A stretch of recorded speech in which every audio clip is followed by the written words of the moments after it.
Olá, graças a Deus, mais uma vez estamos aqui de volta para a gente fazer a nossa aula. Vamos orar. Pai, muito obrigada, Pai. Obrigada porque nós estamos sendo transformados pela renovação da nossa mente, deixando as coisas para trás, esquecendo-me das coisas que ficam para trás. Avanço para as que estão diante de mim, prossigo para o alvo, para o prêmio da soberana vocação de Deus em Cristo Jesus. Amém. Amém. Glória a Deus. Nós vamos hoje começar o capítulo 7, que tem como título: Não se pode viver além daquilo que se acredita. E o autor ele traz a ilustração do jogo de golfe, onde o desvio de 15 graus permite que a bola permaneça em curso para distâncias pequenas que a bola pode alcançar. Mas esses mesmos 15 graus de desvio não permite que a bola permaneça em curso, ficando totalmente fora dos limites para as distâncias bem maiores que a bola pode alcançar. Essa ilustração é para mostrar um aspecto importante da vida de fé. Esse aspecto é o nosso caminhar cristão, é o resultado direto daquilo que cremos a respeito de Deus e de nós mesmos. Se a nossa fé está desviada, o nosso andar também o estará. Quando recém-convertidos, a gente podia errar por esses 15 graus, né, no que a gente cria, e ainda permanecer em curso, porque a gente continuava crescendo e faltava muito ainda para a gente aprender. Mas quanto mais tempo a gente permanecer no sistema de fé errado, mas a nossa postura nesse andar de fé diário será menos engajado, será menos proativo e será menos protagonista.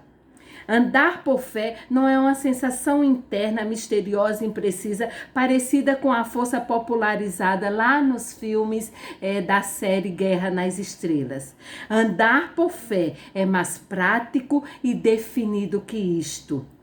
É funcionar a vida cotidiana de acordo com o que se crê. O nosso sistema de fé vai determinar o quanto nós seremos transformados. E se nós estamos enfrentando problemas em certa área, nós precisamos ver quais são as nossas convicções nessa área, para que essas convicções elas possam ser transformadas, para que nós possamos também ser transformados em pessoas completas, em pessoas íntegras e em pessoas inteiras. Mas como podemos saber sobre nossas convicções de fé? E aí, o autor do livro, ele vai trazer uma avaliação de valor pessoal, né? E esta avaliação está na página 116 e 117. E essa avaliação, ela nos ajudarão a identificar o nosso sistema de fé. E então, a gente vai avaliar cada uma das 8 categorias que estão ali, dando uma nota de 1 a 5, que melhor nos represente, né? E depois a gente vai completar, né, as frases de maneira mais concisa e verídica, as frases que estão ali. Então, a avaliação de valor pessoal, as 8 categorias são: quanto sucesso tem, quanta importância tem, como estou realizado, quanta satisfação tem, quanto sou feliz, quanto me divirto, quão seguro me sinto e quanta paz tenho. E as perguntas são: teria mais sucesso se? Teria mais importância se? Estaria mais realizado se? Teria mais satisfação se? Seria mais feliz se? Me divertiria mais se? Me sentiria mais seguro se? Ou teria mais paz se? Então, qualquer que seja a nossa resposta para essas perguntas, vai constituir o nosso sistema de fé atual. Supomos que as nossas necessidades básicas estejam supridas: casa, comida, segurança. Nós seremos motivados pelo que acreditamos que nos trará êxito, que nos trará importância, realização, satisfação, felicidade, diversão, segurança e paz. Se o que cremos quanto a estes 8 valores não estiver de acordo com o que Deus diz sobre eles, o nosso andar de fé estará tão desviado quanto o nosso sistema de fé. Os nossos sentimentos, eles são a bandeira vermelha, né, que Deus vai usar, né, nessa precaução usada por Deus. Então, Deus, o nosso Pai, ele deseja que todos os seus filhos, eles se sintam importantes, tenham sucessos, sejam plenos, sejam seguros, sejam realizados, tenham satisfação, tenham contentamento, tenham paz, não é verdade? Então, nós estamos desenvolvendo em nossas mentes maneiras de experimentar estes valores e também de atingir outros objetivos na vida. Conscientes ou inconscientes, nós estamos formulando, nós estamos ajustando os nossos planos para atingir estes objetivos.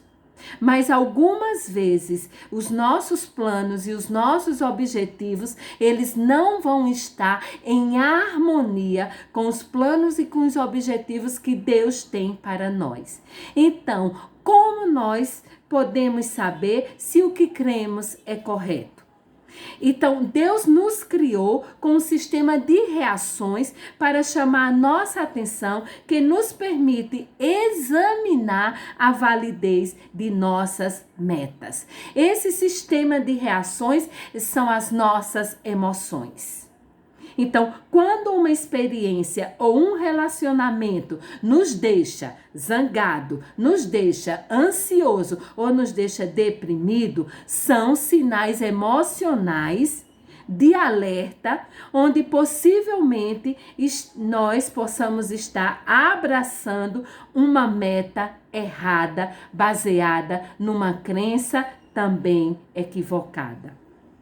As emoções negativas, elas são o termômetro, elas são a luz vermelha de que há algo em nós que não está funcionando muito bem, de que há algo errado em nós. Então, essas emoções, zangado, ansioso, deprimido, depressivo, essas emoções, elas vão assinalar metas não alcançadas. Ficar zangado, ficar com ira, ficar com cólica, pode assinalar uma meta que foi obstruída. Ficar ansioso, a ansiedade vai assinalar uma meta incerta, vai assinalar a incerteza de uma meta. Ficar deprimido, a depressão vai assinalar uma meta impossível. Então vamos ver isso com mais detalhes. A cólera, a ira, ficar zangado, ficar irritado, assinala uma meta obstruída. Quando a nossa atividade em um relacionamento ou em um projeto qualquer nos deixa irado, é porque alguém ou alguma coisa obstruiu a nossa meta nesse esforço. E aí, os sentimentos de cólera, os sentimentos de irritabilidade, eles devem nos impulsionar a reexaminar o que cremos e os objetivos que formulamos para realizar estas crenças. E o autor, ele vai contar uma situação onde ele ficou irritado, onde ele ficou zangado, porque a sua família havia se atrasado para ir para a igreja. Então ele entra em casa super irritado e gritando. E de repente ele escuta a sua filha lhe perguntar. A sua filha lhe confronta com essas perguntas. O que é, papai? Alguém obstruiu a sua meta? E aí nós precisamos ouvir estas perguntas quando nós começamos a ficar irritados. Porque alguma coisa não está indo bem de acordo com os nossos planos. A ansiedade assinala uma meta incerta. Vamos ver. Quando nos sentimos ansiosos em um relacionamento ou em uma tarefa, a nossa ansiedade pode estar assinalando a insegurança, a incerteza da meta que escolhemos. Estamos esperando que algo aconteça, ou seja, geramos uma expectativa de direito atendido ou reconhecido. Projetamos um desenho de maneira antecipada daquilo que se espera. Mas não temos nenhuma garantia que isso vai acontecer.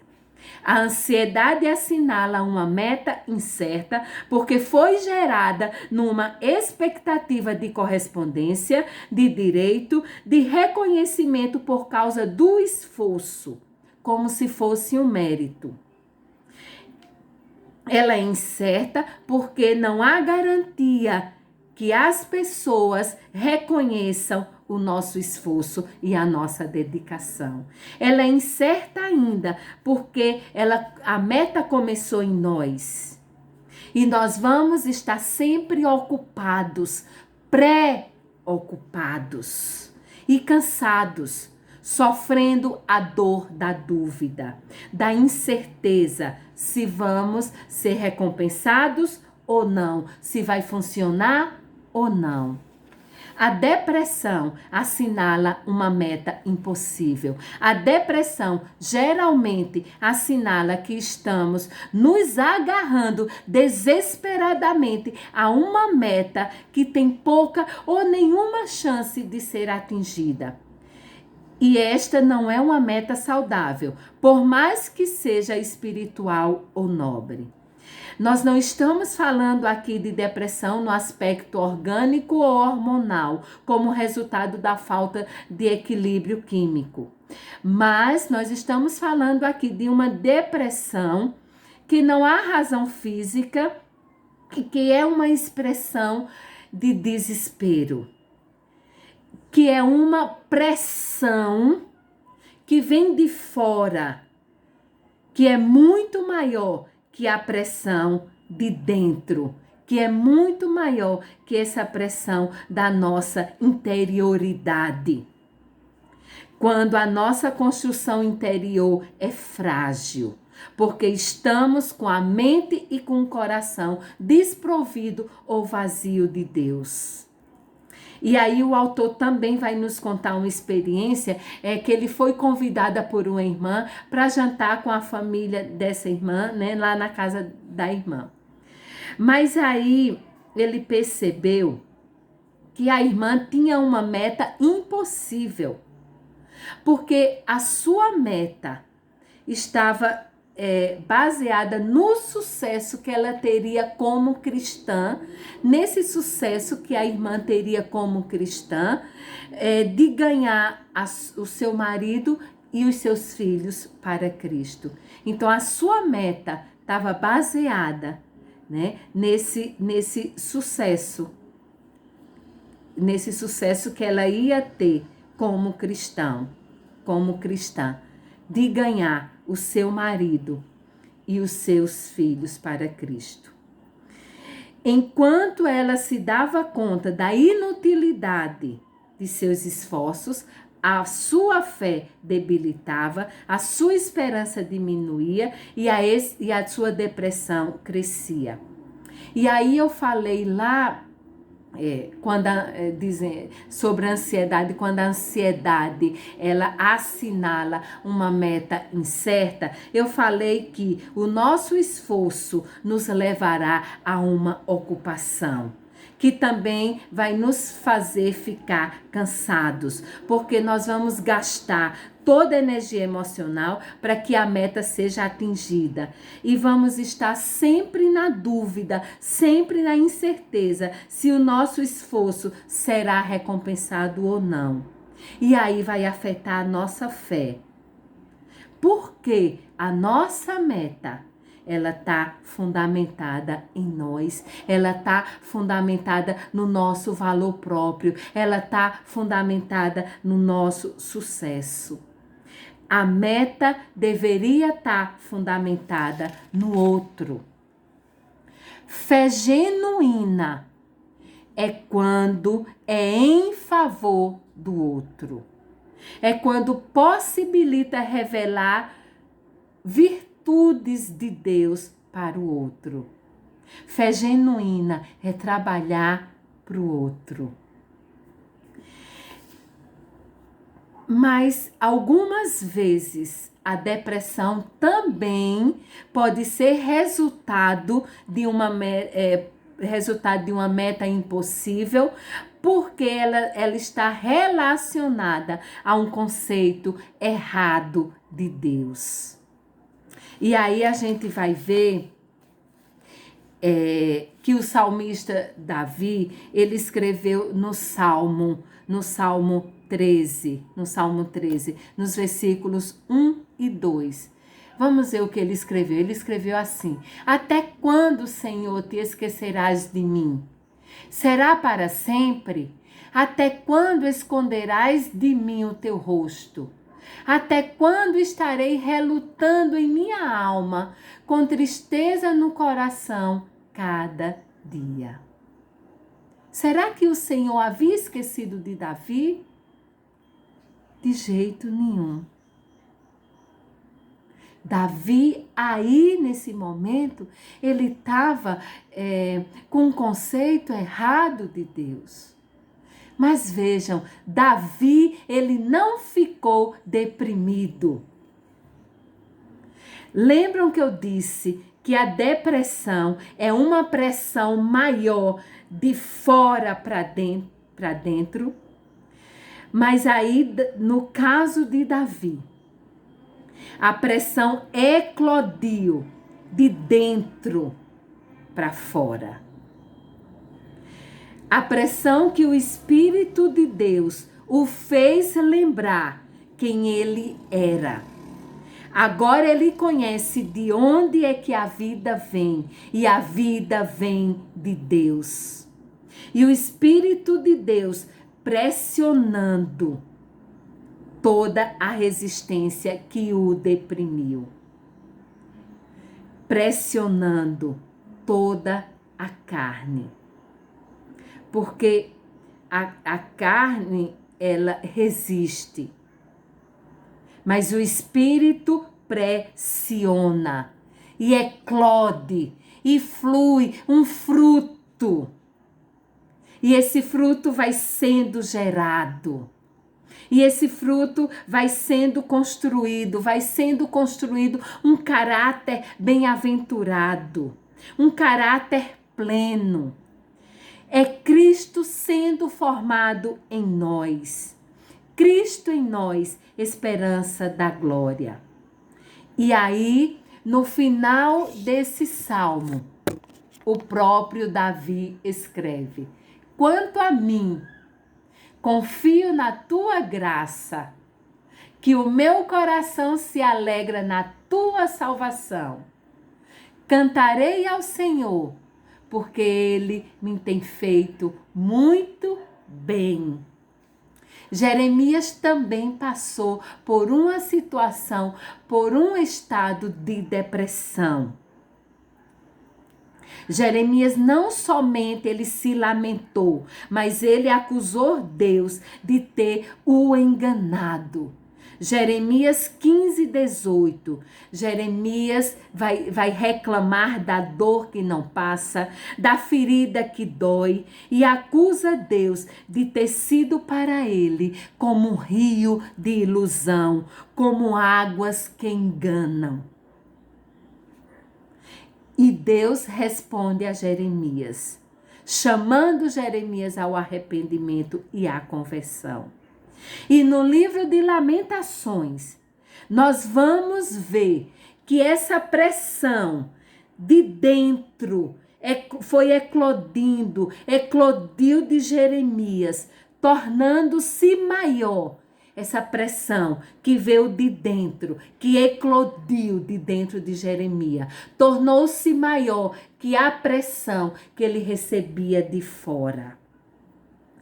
E então ele vai fazer uma declaração linda, belíssima, lá em Lamentações de Jeremias, no capítulo 3, versículo 21. Ele vai dizer o seguinte: quero trazer à memória aquilo que somente me dá esperança. Porque as misericórdias do Senhor são a causa de não sermos consumidos. Porque as suas misericórdias se renovam a cada manhã. Grande é a tua fidelidade. Tanto no caso de Jeremias como no caso de Davi, a pressão de dentro foi maior que a pressão que eles estavam recebendo de fora. Porque o Espírito Santo de Deus eclodiu essa pressão maior. E aí eles puderam fazer essas declarações tão lindas que nos fortalece também. Se Satanás puder destruir a nossa fé em Deus, nós vamos perder a fonte de esperança. Mas com Deus tudo é possível. Deus é a fonte de toda esperança. Nós precisamos aprender a reagir às situações e às circunstâncias que parecem não ter remédios, permitindo que uma pressão maior ecloda de dentro de nós, como foi no caso de Davi, lá no Salmo 43. Ele faz essa declaração tão linda. Por que estás abatido, ó minha alma? Por que te perturbas dentro de mim? Espera em Deus, pois ainda o louvarei. Ele é a salvação da minha face e Deus meu. Aleluias! Glória a Deus! E como são as nossas reações às pessoas que frustram as nossas metas? Qual é a nossa reação àqueles que nos frustraram quando o nosso valor próprio ou o nosso sucesso depende de que certa meta seja alcançada e que esta meta simplesmente ela foi obstruída, ela é incerta ou ela é impossível? Qual é a nossa reação a essas pessoas? Certamente tentaremos controlar ou manipular as pessoas ou as circunstâncias que se colocam entre nós e entre as metas, e entre as nossas metas. E quando tentamos controlar ou manipular os outros, é porque nós acreditamos que o nosso valor pessoal depende das pessoas ou das circunstâncias. Essa é uma falsa crença. E essa falsa crença, ela está ligada à nossa insegurança, ela está ligada ao medo de perder o controle. Daí nós tentamos manipular e controlar as pessoas. E quando não conseguimos controlar aqueles que frustram as nossas metas, normalmente nós vamos reagir nos tornando amargurados, zangados ou ressentidos. Não são as pessoas que nos irritam. Nós nos deixamos ser irritados por elas. O amor não se irrita, porque o amor não projeta expectativas. Quando nós ficamos irritados ou amargurados, Não é pelo que as pessoas fizeram, mas são pelas expectativas que nós tínhamos do que elas deveriam fazer. E estas expectativas, elas não foram geradas a partir do que a pessoa fez de errado. Essas expectativas, elas foram geradas a partir do certo que nós fizemos, que achamos que merecíamos ser recompensados. Então, a amargura vem. Isso é uma falsa consciência. Essa falsa consciência, ela vem de presumir um direito sobre o certo que fazemos. E, na verdade, esse certo que fazemos, ele não foi uma oferta, mas ele foi um empréstimo que nós fizemos e que agora nós queremos receber com todos os dividendos. Essa é uma falsa consciência de que nós merecemos ser recompensados pelos esforços ou pela dedicação que nós fazemos para alcançar qualquer meta. E nessa falsa consciência, nós nos resignificamos a carregar a cruz de uma meta impossível, de uma meta incerta ou de uma meta obstruída. Nos sentindo amargurados, nos sentindo zangados, sugando ao invés de doar. Que Deus nos abençoe. Pai, obrigada. Obrigada, Pai, porque o Teu Espírito Santo habita em nós. E Ele em nós pode gerar uma pressão maior daquela pressão que a gente recebe de fora.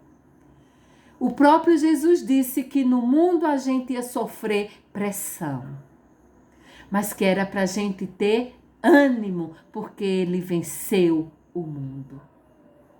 Que esse ânimo, ele possa ser reavivado, ele possa eclodir de dentro de nós, todos os dias, sempre. Em Cristo Jesus. Amém.